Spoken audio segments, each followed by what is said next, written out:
Yep. Alright guys, right now we're going to learn how to hammer shape, or shaping of a hammer. So there's hard press felt for this hammer. The red stuff is the hardest press felt, and around it what they do is they keep wrapping felt over and over so it's in layers.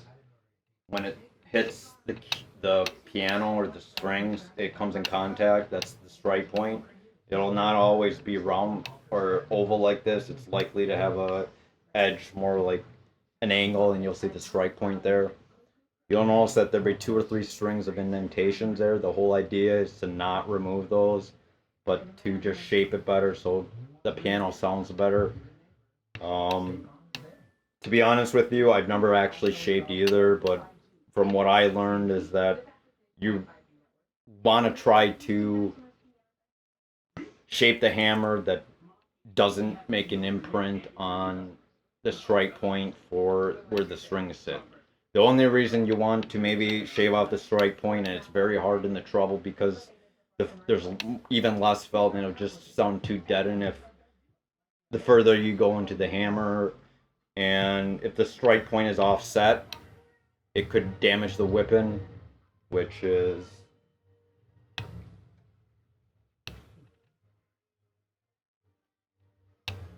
so this hammer right here is just an example.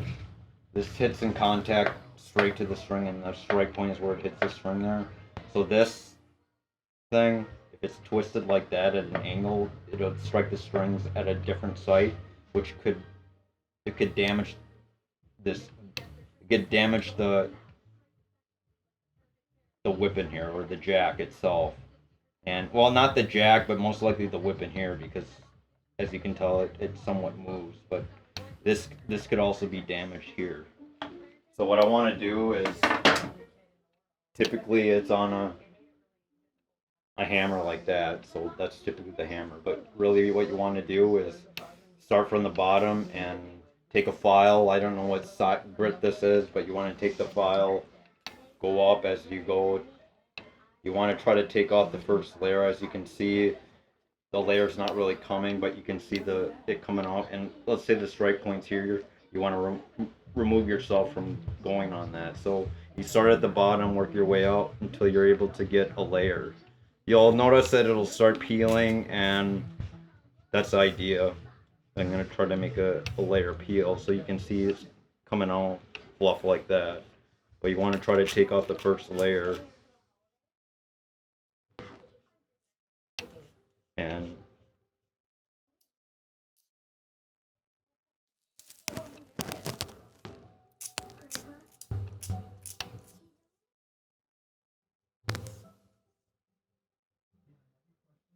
you'll see the layer come off on that side, and you want to go on the other side, making sure that you leave some more area on the strike point, especially in the treble. So imagine this sits in a piano like this. If you go up and it sits down there and you push it away from the strings, you want to go out like this,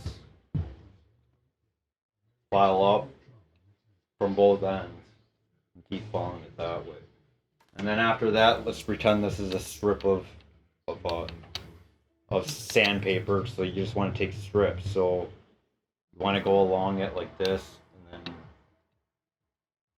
crown it like that.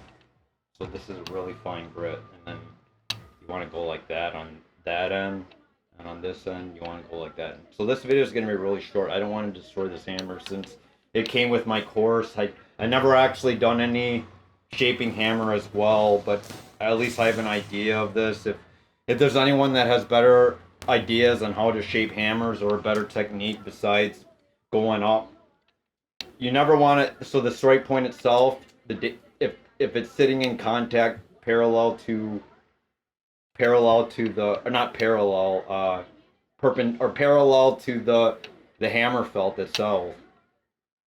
If it's parallel, then you want to kind of keep the strike point there, the strings, the indentations, because even if you remove them, it's going to change the blow distance, and likely it's going to be further away from the strings, which you'll have to do some regulation. How much would you charge for each of these You know, services? Ronnie Potter provides a book that showcases many services on what he charges, but due to inflation, this was written like several years ago. So I don't know the exact price for this type of service.